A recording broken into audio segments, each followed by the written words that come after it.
Here we are on the front of our Entegra Accolade. We are going to do a tutorial like you would get with your technician on the date of purchasing this unit. So we're going to walk through, show you where everything is located and how it works. We'll also have a few tips and tricks along the way if you want a deeper dive on these items as far as some diagnostics or maintenance or anything like that. You can find that in the helpful hacks section of our Great American RV YouTube channel. While you're there, make sure you hit like and subscribe so you don't miss the next video. We're going to start in the front here. We'll pop the hood and get going. So you do have Freightliner chassis on here. Under the hood, pretty basic stuff. Diesel Cummins engine. We have our coolant, our air filter. This is your gauge right here that lets you know when that air filter needs to be changed out. You'll see it get to that red mark right there. Once you change it out, to reset it, hit that yellow button right there and it'll reset. Windshield washer fluid. It's pretty much everything on the passenger side. Let's go over to the driver's side and we will have our engine oil dipstick right there. Our fill will be right there at the top of our engine. We'll have our fuel filter right here. Our little piece right here to go ahead and drain that out of the canister. That way we can go ahead and change it out. We also have our power steering reservoir. We have chassis fuses right here. Several other fuse panels and everything that have to do with the chassis all right here under the hood. Where our fuses for our house side for the unit will be in a separate place. We'll go over where that is shortly. Of course, all maintenance, air filters, oil changes, fuel filters, all that stuff is going to be on the customer. We need to make sure we maintain this stuff properly. That way, Freightliner warranty is still in good standing. Any warranty work that has to do with your chassis will have to be brought to a Freightliner dealer. Our driver's side, we can see right inside our door, we have our battery disconnect right there. That is going to be for the chassis, so meaning the engine portion of things, that'll be the disconnect for that. We'll go over all the interior stuff once we get inside. Just wanted to show you that real quick.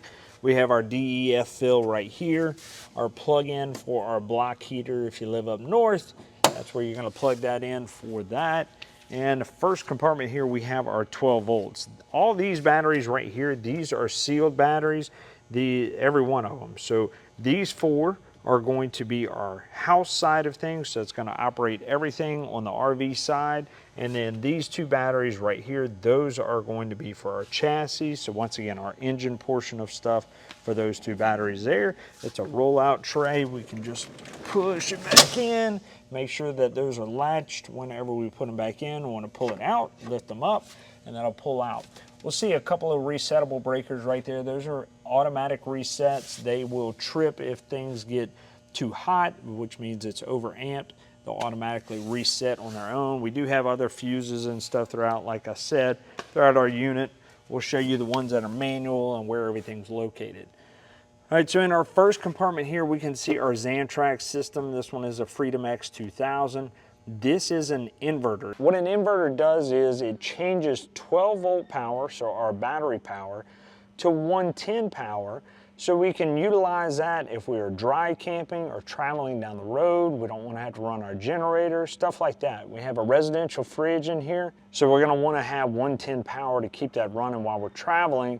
And in turn, our alternator on our engine will be charging those batteries whenever it's running and you're traveling down the road. We'll have another remote panel for this on the inside. We'll go over how that operates in a little while. For now, I'll just show you out here, you do have this breaker on here. If this system is ever overamped, it's not working, you want to come out here and check that right off the bat. This first circuit board we see right here, that is going to be for our slide out system. We can see we have an under floor mount slide system right there, that bar. We have our motor right here. And that whole system is for our slide out on the driver's side of the unit. So that controls that. Our operation for that is going to be on the inside. We do have an override video on how that operates in our helpful hacks section of our YouTube channel. There we'll see our 30 amp solar controller from Go Power. That is going to transfer solar power into charging power for our battery system if we want to utilize that whenever the sun's out, it'll be charging up those batteries. Behind this carpet panel right here, we have a lot of our circuitry. These are for all of our 12 volt system. We'll see these breakers and stuff right here. These are all DC breakers. If we see the little yellow lever flipped out, then that means that is tripped and we're no longer getting power. The blue button simulates that being tripped. We just push that, it trips out. To reset it, just slide that back up in there. Continues to trip, then obviously we have an issue with our system. We need to get it checked out, but sometimes they just trip because they are overamped. This is going to be our battery disconnect for our house side of things. The actual button to control it is going to be by our entry door, but this connects and disconnects that battery system and prevents it from being drained down over time. If we look on the back of that carpeted panel right there, we're going to see our wiring diagram for all this stuff.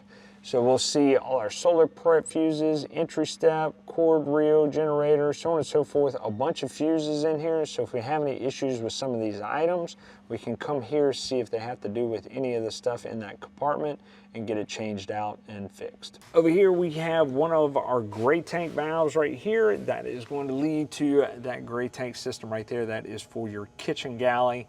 We'll go over how the dump system works in once we get to that dump bay. Just know that that's where one of those gray handles are. Here we have our 30 amp solar controller from Go Power. We do have solar up on our roof, and that is going to transfer that solar power into charging energy for our batteries.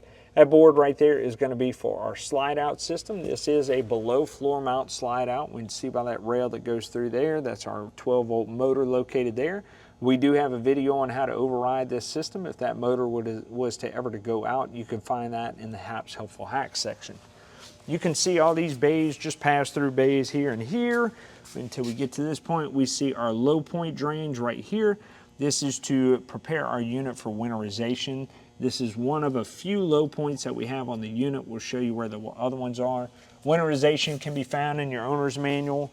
As far as how to do that, that's where that low point drain is going to be located for this compartment here. It's also going to be labeled right there on the door. Dometic tanked water heater right here. It's going to have 110 and LP gas. We'll go over the operation of that when we hit the inside.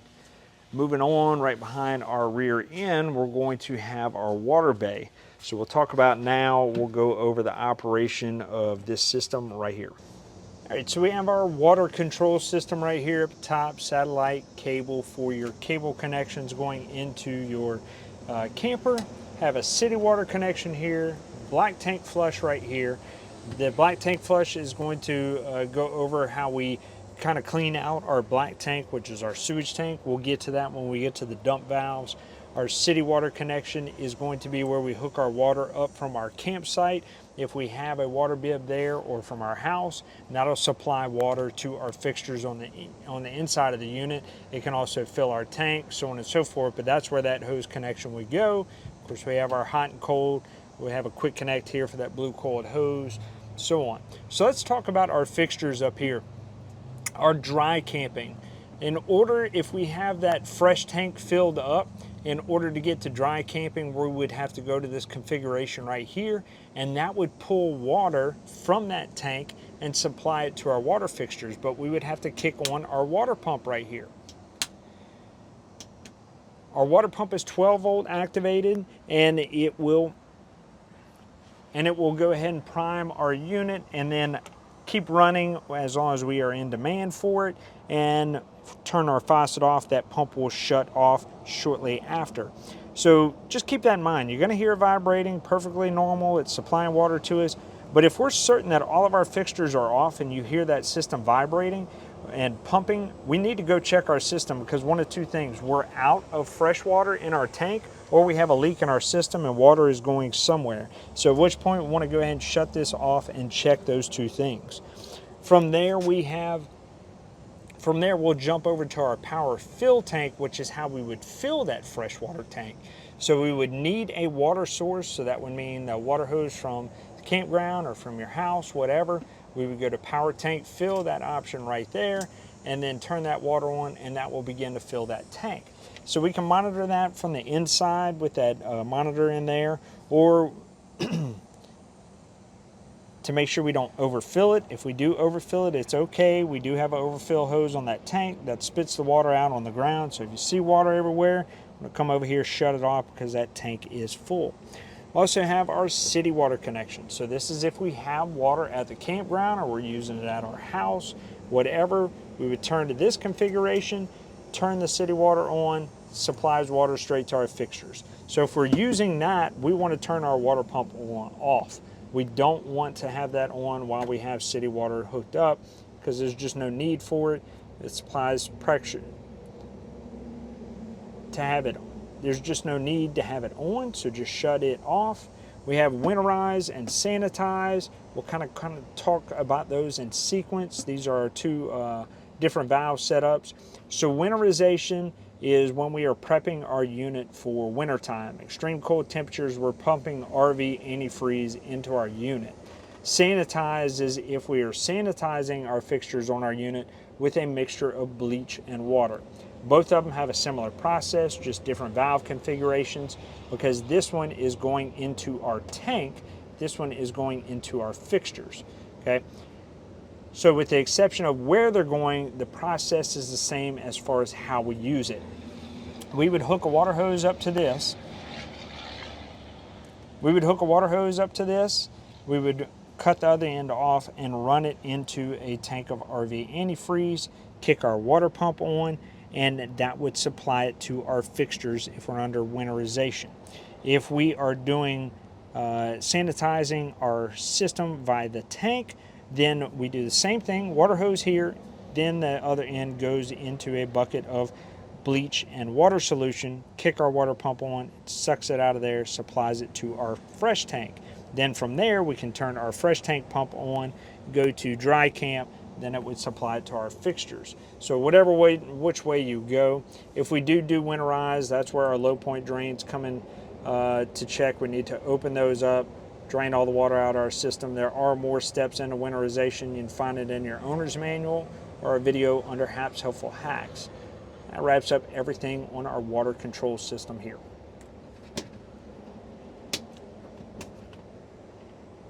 Oh, and a little red switch right here is for our light up top. So also on this system, we have our macerator right here.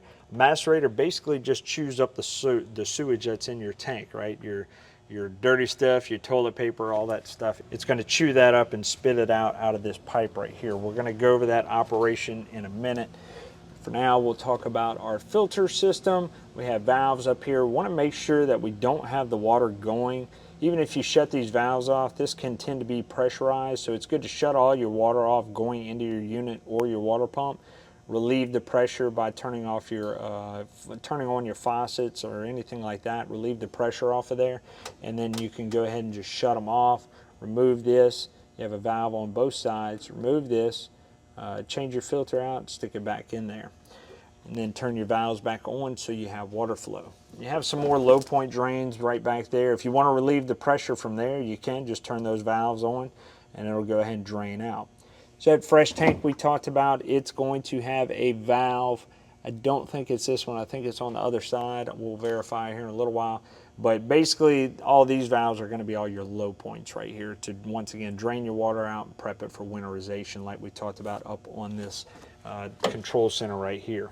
So let's talk about how to dump our system.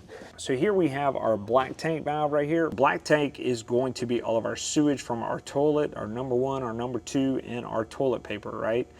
And then we have another gray valve right here, signified by our color, just like the one in that compartment up front. That is going to be from your sinks and showers.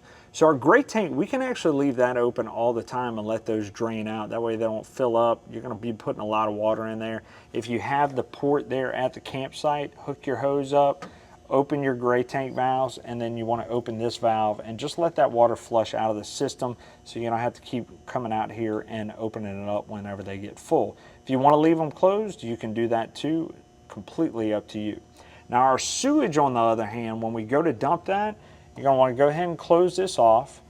Then we can go over here, open this black tank valve, replace our sewer hose with this. It's already hooked into that box there. We pull it out of the sewage port and then we stick this in there. From there, we go ahead and turn our macerator on. That is going to activate the macerator pump in there, and it's basically, like I said, it's going to chew up all your sewage in there and spit it out of that hose. During that time, you can have a hose, water hose hooked up to this connection here. That is your black tank flush. That's going to lead to a spray port on the other side of that black tank that's going to help push any sewage, toilet paper, so on and so forth to this valve. send it over to our macerator pump, chew it up, and spit it out. Now, if we have issues with our macerator, we can do it the old school way, same way that you are draining your gray water. You can have your hose hooked up here, open your black tank valve, open this valve, and let it flush out of that hose there. During that time, once again, you want to go ahead and open up your tank, or have your tank flush hooked up and that water hose running.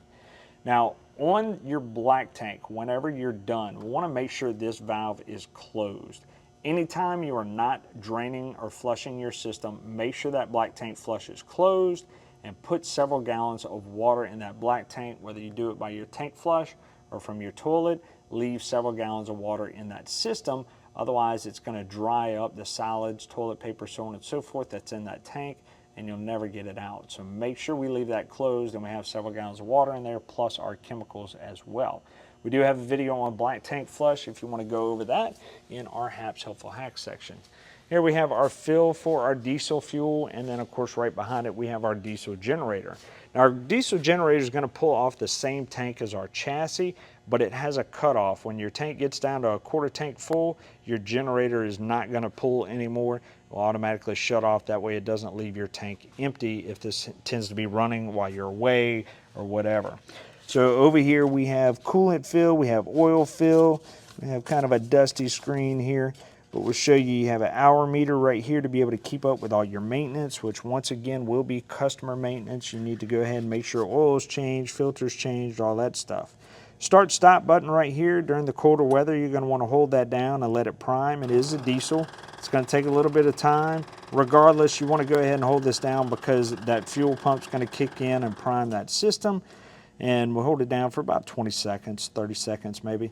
And then we hold down that start button. Now in the cold winter time, it may still prime up itself before it begins to start. So just keep holding down that button, it'll crank up. To the right of that, a little hard to see, but we have a little switch right there. That is our breaker for a generator. So if we're running on generator power and all of a sudden we lose power on the inside of our unit, we've checked our breakers on the inside and everything's good, then we want to come out here and check and see if this one is tripped. If it is, shut off like your AC or whatever else you might have been running and reset that system. Your generator will still be running, but that breaker being tripped, it's not allowing the power through. So I want to turn that off, turn it back on, and then like I said, have some of those appliances off. That way it doesn't immediately re-trip that system. If it re-trips it again, then you need to shut some more stuff off. You've just over-amped it. In our last compartment here, we have our 50 amp power cord reel. This is where we can retract that reel right there. We can also run it through this little hole right here. That way we can shut this compartment door if we wish. We'll have our 50 amp service plugged in there. Same thing, we want our ACs off anytime we plug in and unplug that stuff. That way we are not causing any surges to those appliances. On the back of our unit, we have our backup camera up there to see behind us while we're traveling down the road. Also have our 7-way and our hitch, receiver hitch right there for towing behind us. And of course our factory supply ladder. Up on the top of our roof, we do have a fiberglass roof up there. We need to get up there, clean it a couple times a year. And every 60 to 90 days, we need to check the sealant up there and make sure we're keeping track of our sealant. We're looking in it for any peeling, cracking, deterioration of that sealant. The weather gets to it. And I don't care if you keep it in a garage, under a cover, out in the sun, whatever, you still need to check that stuff on a regular basis. If we allow water to start getting into our unit, we're going to allow decay to happen, and that's a big problem. We also need to check all of our sealants around our trim, our lights, stuff like that. Same thing, every 60 to 90 days. Manufacturer requires it. It says it in your owner's manual. If you don't do it, they're not going to cooperate in helping with any repairs when it comes to water. And if you stay on top of that stuff, you really shouldn't have any issues. But the minute they see a lack of maintenance, they're going to deny any claims in regards to it. So up top on our slide out, we'll show you real quick, we got our dryer vent right there.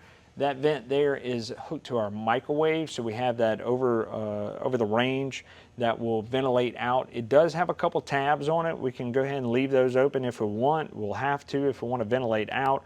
When we store it, we have the option to go ahead and close those tabs so no rodents build any nest in there. Here we have our Dometic furnace, 12 volt powered. It's going to heat off of our LP. Then we're going to have our outdoor TV right here with a Connex TV. We do have a video on how to operate those Connex TVs on our Hap's Helpful Hacks section. We'll go to our first compartment right here, and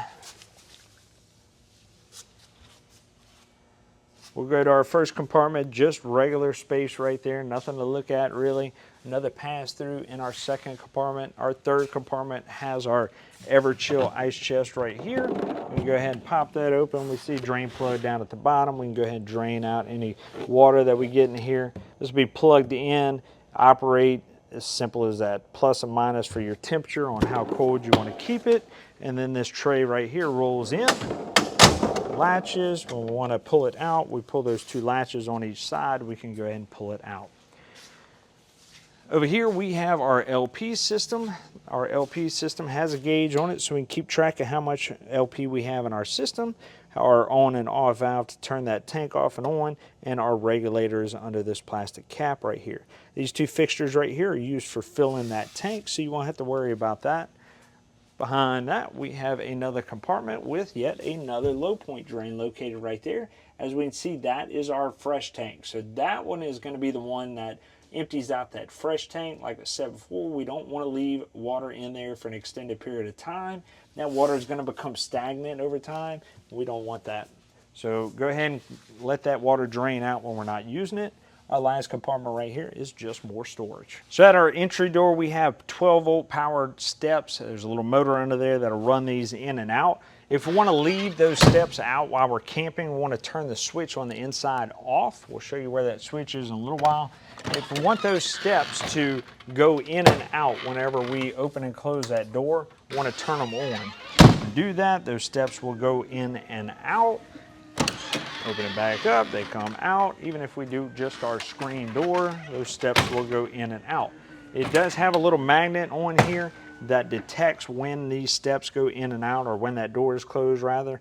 That magnet's located right here on this one. Sometimes they're just on either side of this screen door. So if you have some issues with your steps, you might want to check that magnet first, make sure everything's attached, and generally you're going to leave that switch off, have those steps stay out whenever you're camping. Now it does have an ignition override. If you forget to kick those steps back on, when you crank that engine up, those steps will automatically go back up whenever you have it in gear. Once again, another video on how to override that system if something ever happens to it. We can go ahead and override those steps. Let's talk about our awning next. We do have an awning right there above our door. Not too much to worry about on that one. That one is mainly if there's windstorm coming in, want to go ahead and roll that in. Our other awning, on the other hand, is much wider. It can go ahead and collect water and stuff in the middle of it, and it does have the potential to collapse if we allow that to happen. So one thing we need to do is we need to pitch our awning. So we can see right here we have these two tabs. We squeeze those two tabs and we can scoot it down a couple holes and pitch that awning. And what that'll do is that'll allow the water to be able to drain off of that awning so it doesn't puddle in the middle. We're also going to have AC condensation, stuff get on there, dew, all that stuff is fine. If we get a heavy rainstorm, we need to just roll the awning in. That way it doesn't fill up with water and collapse. If we're leaving our unit for an extended period of time, roll the awning in. You never know what's going to pop up out of nowhere. If you have high winds, you want to roll it in too because it can become a parachute. It takes it, rips it off. That is going to be insurance claim. So make sure we're taking precaution when it comes to our awning, because I promise you, you don't want the deductible or the hassle of having to rig all this stuff up to get over to the shop. All right, so right when we walk in the entry door, we have our main power battery disconnect. So that's going to control all of our 12 volts for the interior of the unit. We talked about the other disconnect on the driver's, right by the driver's door for our chassis side of things. We want to shut those disconnects off anytime we store our unit unplugged. So we're not using the unit, it's not plugged in. Turn both of those disconnects off so you can salvage some power in those batteries. If we are plugged in and we're storing our unit, or we're traveling down the road, if we are camping, any of that stuff, want to make sure that those disconnects are on. 12 volt power for our power steps. That's going to control our steps in and out right here. Like I said, when the door is, you want steps to stay out when you open and close that door. Just leave that switch off. If you want them to move, click it on. Our awning switch right here, that's going to be for the one over the door right there. That one is there, and then we'll have our bigger awning we'll show you here in a minute. As we come up our steps directly to the right, we have a touch panel right here that's going to be porch lights, awning lights, accents lights, main ceiling, extend and retract. That's going to be for our bigger awning on our slide. Light master off and on. That'll turn off and on all the lights. So we're also going to see this on our touchscreen panel. We got a few things like this where it's kind of redundant. We can turn that stuff off and on in different parts of our unit. Below that is our Xantrax system. That is that inverter that's in the compartment. Now, anytime we're plugged in, it's not going to invert, right? Because we're on shore power, or if our generator's running. We have 110 power, so it's not going to operate. It's going to do a pass through to those components with the 110 side. So anytime we unplug and we want some 110 power, let's say to our residential fridge, all we got to do is just kick this system on. As long as our batteries have enough juice in them, that system will initiate and it'll start inverting, and then we can hit this OK button right here and it'll go up and it'll show that we have 110 voltage there and 60 hertz there. This will go away and it'll go from this battery pack to this heating element, and basically letting you know that that system is inverting. Over here we have our front cab. We'll go over that information right now. All right, let's duck down into our cabin. Of course, like I said, we have that Freightliner chassis.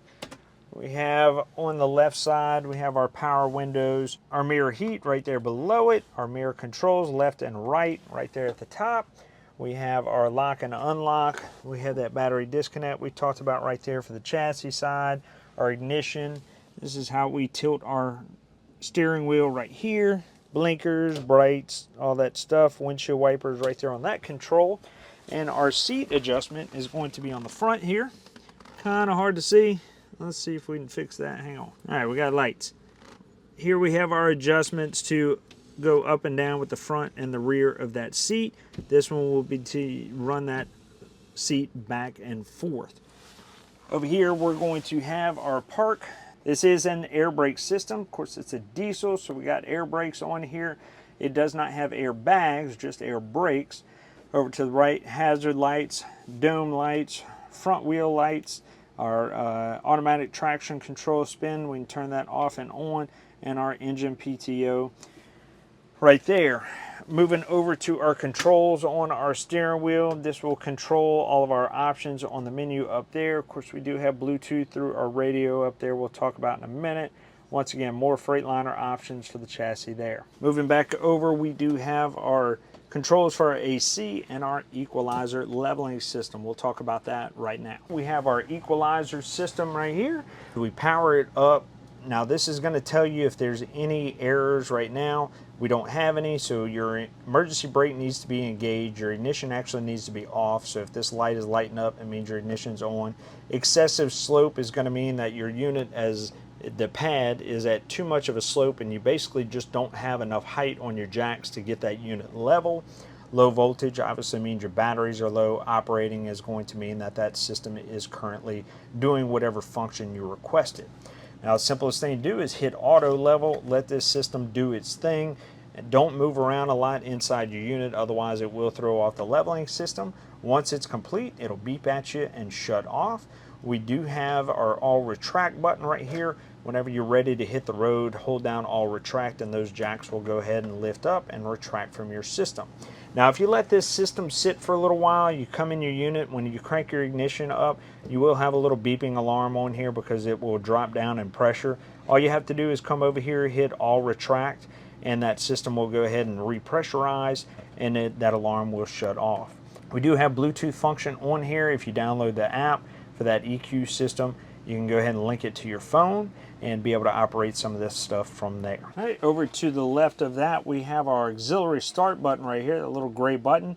That is going to jump your house batteries to your chassis batteries. So let's say your chassis batteries are dead, you're trying to crank your engine up, you need juice, we can push that button right there, and that is going to connect the two almost like you have a set of jumper cables going to it, and that'll bring power to our chassis side to be able to crank it up. Our USB port right here will lead to our radio up here. Our radio, pretty plain and simple. We have our radio controls there. We can hit our home button here at the top. Sirius radio. Bluetooth is the main thing we're going to go over here. If we want to go ahead and connect Bluetooth, we hit connect. We search for it on our device. We're going to be searching for whatever the device name is there. Do our thing between the two of them and connect it, and then we'll have Bluetooth connected on our phone to here. Now on here also we're going to have our cameras, our rear camera. We also have our side camera, so on and so forth. This isn't going to be on unless, of course, our ignition is on.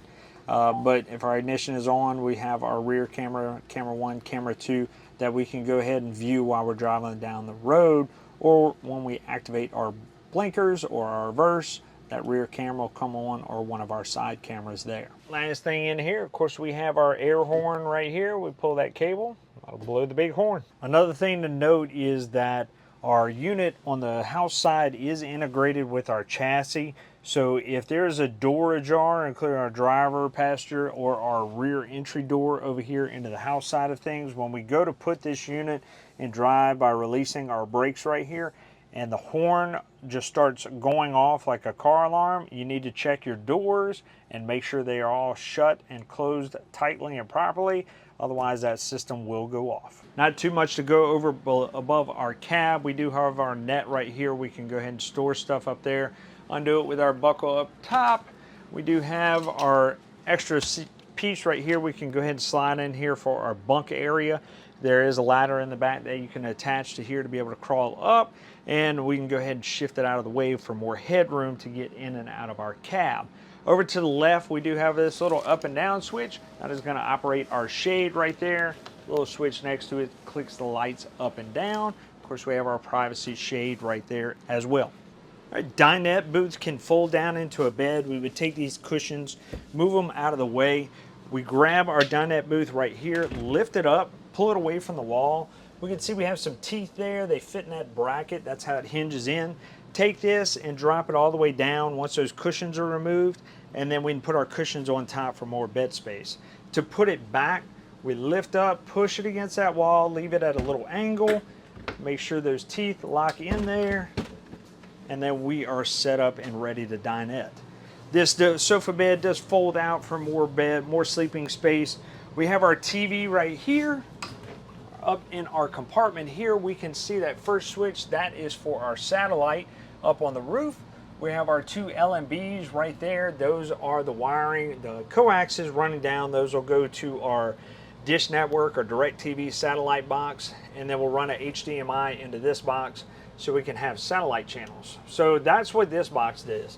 It's a distribution box to every one of your TVs. You can put your DVD player in here, your satellite, all that stuff, and broadcast it to any one of the TVs in your unit. They're all connected to this.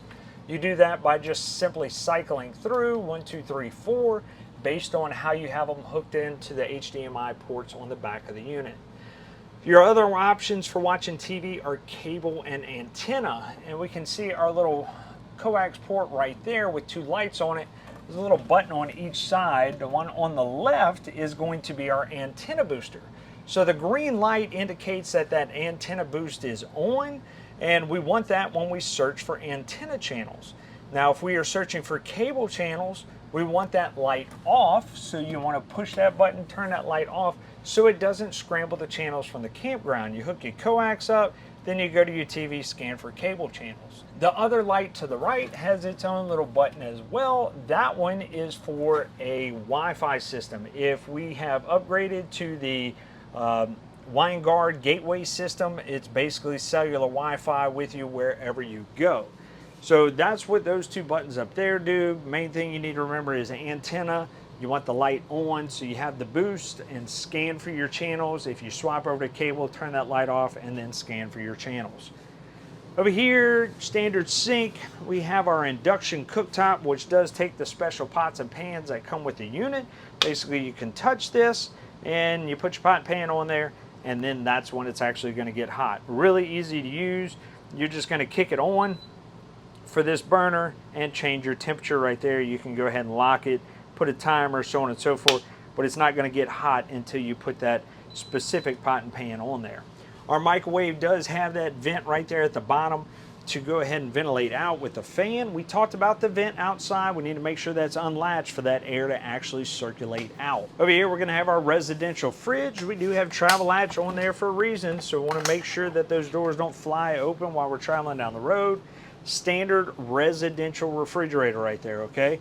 So we're gonna have an ice maker, freezer, all that stuff, ice controls, everything is pretty well normal on there, nothing special. Biggest thing we need to remember about our refrigerator system is if we store our unit, we wanna go ahead and defrost all that. So that means get the ice out of there, let it defrost, put a towel at the bottom, get the water out, wipe down both boxes once it's defrosted, maybe leave the doors open so it can air out a little bit. That reduces opportunity for mold and mildew. And if you notice, we have wood down below that fridge. If that water leaks out, damages that wood component, then the manufacturer is not going to step in and do anything, because that is customer maintenance to go ahead and defrost and store your unit properly. Behind that, of course, we have our bunk beds. Bunk beds do have spots for the iPad, TV, whatever you want to stick back there, 110 outlets on each. And we're going to have our combo washer dryer in here. This one is a Splendid. Behind that, our TV system. And then we're going to have some storage back behind there.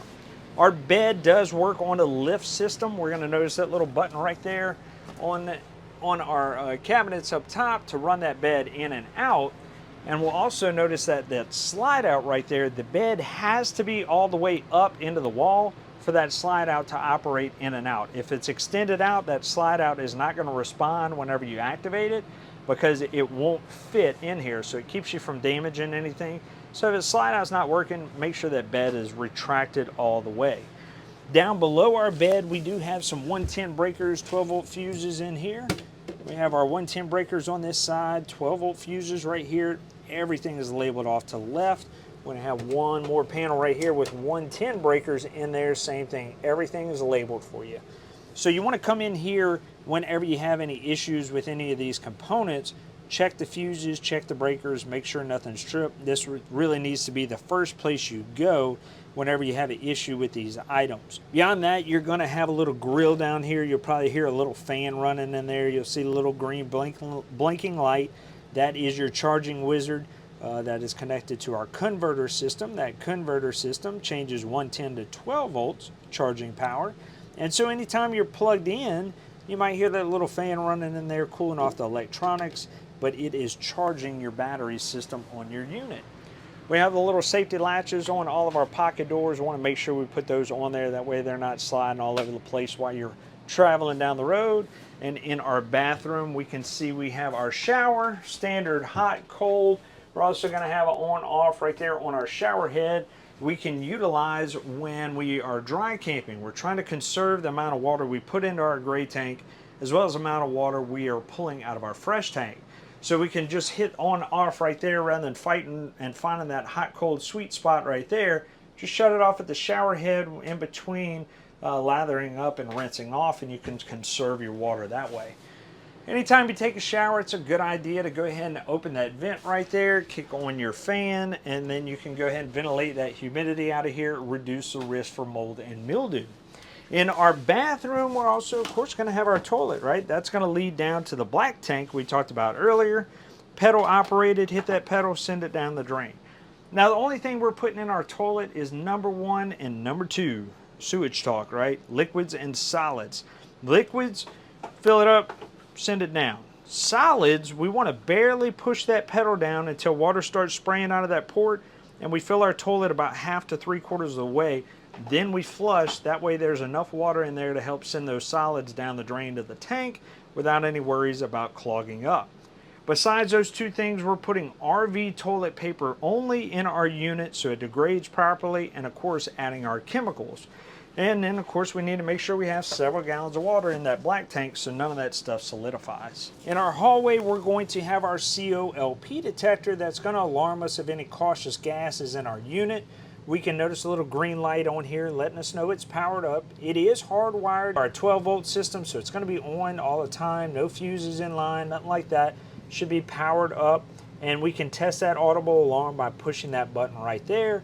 We can also take a lighter, just hold down the button, don't light it, and hold it there. It takes about 30 seconds to a minute, and that alarm system will go off, letting you know that that sensor is still good in there. We do have an expiration date on there. We need to be mindful of that and change it out when that time comes. We're also going to have smoke detectors in our unit, powered by a 9-volt battery. Want to make sure we check those, check the alarm on that on a regular basis as well.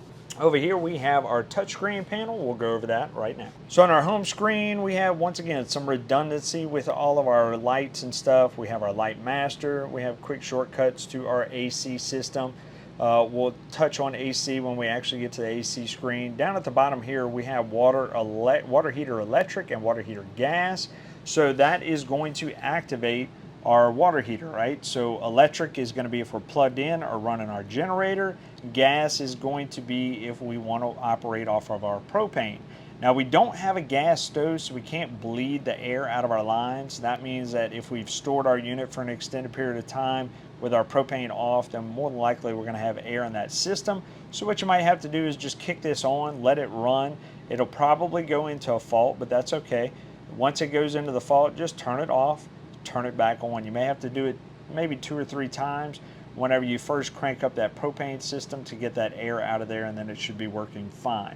Either one of these components, want to make sure we have water in our water heater tank out there. Otherwise it could burn up our element on our unit if we don't have water in there and we kick that system on. Up here we can monitor our tanks. We have our fresh tank, our 2 gray tanks, our black tank, and then of course we have LP up here as well. We can monitor from this panel. Our water pump can also be controlled from right here to go ahead and pull water from that fresh tank. Once again, an on-demand pump. Want to make sure that once we turn our faucets off, if we still hear that pump running, we want to go check because either our fresh tank is empty or we have a leak somewhere in our system. We want to go ahead and shut that off and investigate so we don't burn the pump up. Our tank heaters are 12-volt mats that are hooked to our tanks to go ahead and prevent them from freezing up in cold temperatures. Our house voltage, our chassis voltage for all of our batteries right there. Our generator start and stop. AGS is an automatic generator system, and that is currently disabled. You can enable it from here if you want. So this is enabling our system. We hit enable. Of course, we heed our warning on there as far as if we are in any unventilated areas. If that generator kicks on, it is going to cause have some exhaust with carbon dioxide. We hold down that enable button for 6 seconds, come over here, and we can go ahead and change all of our settings on here. So what we use this for is if we store our unit unplugged, this can go ahead and monitor our current voltage on our battery, kick that generator on, and it will charge that battery up. So we can choose to start that at whatever voltage we want, 11.7, we can change it to 11.9, whatever. Have our time at start volts, which means that it needs to be at 11.8 for at least 60 seconds before that generator can kick on. That will go ahead and prevent it for if any high amperage items come on. It lowers that for maybe 10 seconds and then it goes back up. It doesn't kick that system back on right away. So we can change that if we want. We have our minimum generator run time. So that means that once it kicks on, because of this voltage being low, that system will kick on for at least 15 minutes and run, or it will run until this system gets to the proper voltage or our time at stop volts. So that means that it will either reach that voltage or it will reach our max generator run time of 720 minutes and then shut down. Our time at stop volts, that's going to be how long it's been at 13.5. So 13.5 is charging voltage. That is going to mean that your batteries are charging when that generator is running. So it doesn't mean they're actually charged. So basically this is saying, hey, I want my batteries to charge for 2 hours. If you want it to charge any less, then you can go ahead and drop it down, but 120 minutes is going to be your max. Your generator start retries would be 5. So that system would shut off at 5. Of course, we can go ahead and adjust that with the maximum, once again, being 5. It'll give you 40 seconds between every retry of that generator. And then, of course, we can set our quiet time right here on the side with 10 p.m. shutting off, 8 a.m. starting up, so on and so forth. We can change all that if we want. Once again, giving you your generator hours as well. If we want HVAC triggers, that means it will pull off of our thermostat. So we'll click over to our thermostat real quick. If we have our thermostat set to 69 and it is within a range away from that, like this one right here, we're at 77 in the front, that AC will kick on and go ahead and cool our unit down to 69 degrees, and that will all be based off of our auto generator start settings. So once again, we're still going to be running off of our run times, our quiet times, all that, but our HVAC will be the trigger for that system. If you want to do both, you can do both as well. So our next screen after our home screen is our electrical. Kind of the same stuff. We have our voltage for our system. We have our generator start, stop, so on and so forth. Our automatic generator start system, our triggers for both of those. Once again, it's all just kind of redundant stuff. We have our solar. It will give us the voltage coming into our unit, our amperage being pulled off of it, as well as our watts being pulled in from our solar as well. We do have that Go Power solar set up. On this screen, it will give us the same thing, our voltage, our amperage, our wattage. This will give us our status for our controller. At this point, there's no faults in our system. This will give us a history as far as how our solar is operating over the past few days. And then we can also go into a setup. Our setup will allow us to change our battery type from AGM to lithium or flooded or gel. So depending on what type of batteries you have in this system, that is going to be where we change that, and of course our amp hours as well. Once we're happy and satisfied, of course we do have 2 batteries on this system, so we can go ahead and configure both. Once we're satisfied, we hit that return. It's going to bring you back to your main screen. I'm not going to take too deep a dive into solar. That's a whole nother ball game of subject right there, but this is where we can monitor it if we want to monitor how that solar is doing.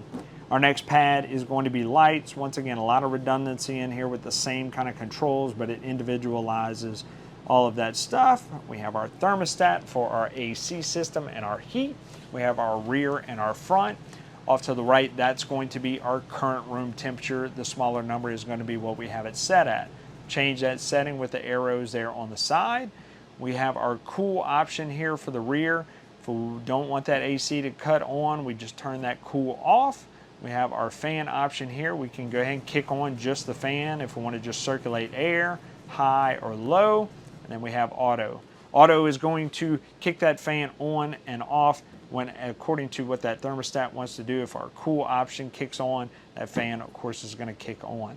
If we want that fan to run all the time, regardless of whether that compressor is kicked in, hit that high button, that fan's going to run all the time, or low as well. We have our front AC, going to work the exact same based on our cool, but we also have a heat pump on this system. That heat pump will kick on and basically it reverses the compressor on here. So you'll actually have heat come out of that front AC. Now this is only good for knocking the chill out of your room. This isn't going to bring your unit down to warmer temperatures. If it's 32 degrees in your unit, it's just not going to work. It's not going to keep up. This is more for around 50 to 60 degrees, knock that chill out. You can kick that on and that hot air will, or warm air I should say, will be coming out of the vents of your AC. Auto, high, low, all that stuff, same as what's over here. You can hit auto right here and that AC will cycle between cool and heat pump as far as what your current temperature is. So if you have it set at 69 and it drops down to 60, your heat pump will kick in. If it is at 75, your cool will kick in. So based on the different temperatures that you might have inside your unit according to where you are. Now your furnace on the other hand is going to be gas. This is what you're going to kick in whenever you have extreme cold temperatures. So if it's anything real cold, want to kick that furnace on, that is going to be gas activated in there. According to whatever our temperature is on our front, that will kick in. It won't have anything to do with our rear air here. That rear air is going to be on its own. Your front air is going to be your control for your furnace. So furnace is only going to work off at the front, but it will heat your entire unit. Vents, we have our bathroom vent. We can kick it on right there as well. So for our slide out screen, we have extend for our bedroom slide, our dinette slide, and our kitchen slide. As I talked about for our dinette slide, that is a below floor mount, meaning all the motors and everything are below the floor in that compartment you could see. Our kitchen slide is going to be above floor mount. So all the motors are above the floor. There are access panels in the compartment. We have a video for both of those on how to override that system in our Haps Helpful Hacks section. And then our bedroom slide is going to be the Schwintek slide system, which once again, we have another override video for that. But always keep in mind, make sure you're double checking that bed lift and that it's all the way up in order for that slide to go in and out. Last thing on here is our patio. We can do it here or at the front door like we talked about earlier. a little bit more redundancy, just like all of our lights. Our last screen is going to be our settings screen. We have our mobile app. If we want to download that, that's that mirror app. We can go ahead and put our ID code in, our PIN number, and we can operate some of these items from that mirror app. We have network diagnostics. This runs through our G12 panel, and basically this just runs you through what is active on our system. Mainly use this for diagnostics. You can hit faults. It'll tell you if there's any faults in the system. Once again, not much to look at in here. That is mainly used for diagnostics if you're on the phone with tech support. So here we have our screen brightness. We can go ahead and change what that is. Clean mode, we go ahead and kick this screen off for 15 seconds. We can go ahead and wipe that screen and clean it without it actually going into any menus or anything like that. Of course, after that time is up, we'll have access to our screen again. Now here we can change Fahrenheit, Celsius for our temperature units. Our 4UG, that is going to be our floor plan on here. You don't want to go in and mess with any of that. We have our time that we can go ahead and change here as well for our appropriate time inside our unit. Of course, you can also change it to the military time as well. Last thing in here is going to be on our AC assemblies. We talked about how to operate them, but one thing about our vent flow here is if we leave these vents open right here, these are quick dump vents. It'll blow the air out and cool off just this area kind of quickly. Now, if we want air to circulate through our ducts right there all the way throughout the unit, we need to close these off so that air will now be forced through those ducts. We do have filters on here. We pull those two tabs down right there, pull that filter down, and clean those off so we're not restricting air to our AC. That wraps up everything on our Accolade. Well, we hope you found that resourceful, but wait, there's more information on our Great American RV YouTube channel. This channel right here, find the playlist Hap's Helpful Hacks. We go over different products in this unit, and we'll take a deeper dive with more diagnostics, more information, as well as helpful tips when you're out camping. Tell your buddies, tell your friends, like, share, subscribe, do all those awesome things on YouTube, TikTok, wherever you found us, and keep watching here at Great American RV Superstores, where we bring the how-to you.